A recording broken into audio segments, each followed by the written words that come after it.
Breaking చూస్తున్నాం. దేశవ్యాప్తంగా తీవ్ర సంచలనం సృష్టించిన నీట్ యూజీ పేపర్ లీక్ కేసులో సిబిఐ దర్యాప్తు ముమ్మరంగా సాగుతోంది.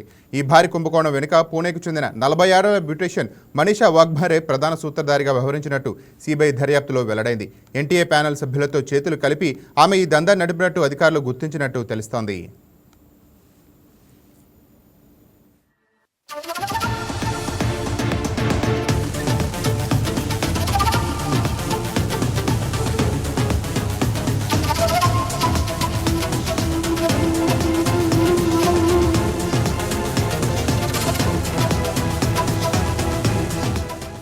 పూణేలో బ్యూటీ పార్లర్ నడుపుతున్న మనీషా వాఘ్బారే పేపర్ లీక్ కుట్రలో కామన్ లింక్గా వ్యవహరించింది. కోచింగ్కు కావలసిన విద్యార్థులను, ప్రొఫెసర్లను ఒక చోట చేర్చింది. ఒక్క విద్యార్థి వద్ద 10 లక్షలకు డీల్ కుదుర్చుకొని అందులో 2.5 లక్షల నుంచి 3 లక్షల వరకు లాభంగా తీసుకుంటున్నట్టు ఆరోపణలు ఉన్నాయి. మే 14న అరెస్ట్ అయిన ఆమె ప్రస్తుతం సిబిఐ కస్టడీలో ఉంది.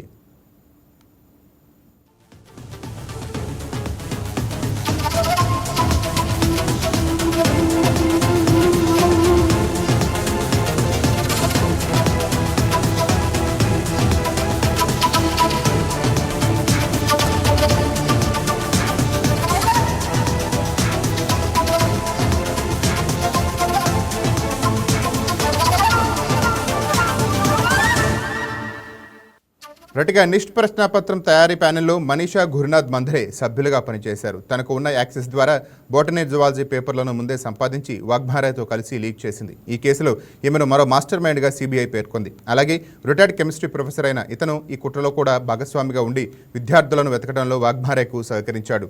లీక్ అయిన పేపర్లను బ్యూటీషియన్ వాఘ్బారే తన స్నేహితుడైన ధనుంజయ్ లోఖండేకు అందజేసింది.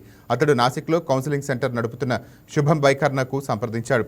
శుభం ఈ పేపర్లను పీడిఎఫ్ రూపంలో గుర్గావ్, జైపూర్లోని ఏజెంట్లకు, విద్యార్థులకు పంపాడు. ఈ వ్యవహారంలో మొదట అరెస్ట్ అయిన ఇది శుభం ఖైర్నార్ కావటం గమనార్హం. అయితే ఈ నెట్వర్కే దర్యాప్తు కొనసాగిస్తున్న సిబిఐ అధికారులు తాజాగా లాతూర్కు చెందిన Renukai chemistry classes founder Shivraj రఘునాథన్ను అరెస్ట్ చేశారు. శివరాజ్ ఫోన్లో లీకైన నిష్పత్రపత్రం ఉన్నట్టు సోదాల్లో గుర్తించారు. పేపర్లను ఇతర విద్యార్థులకు చేరవేసిన ముఠాలో ఇతను కూడా కీలక సభ్యుడని సిబిఐ ప్రాథమికంగా నిర్ధారించింది.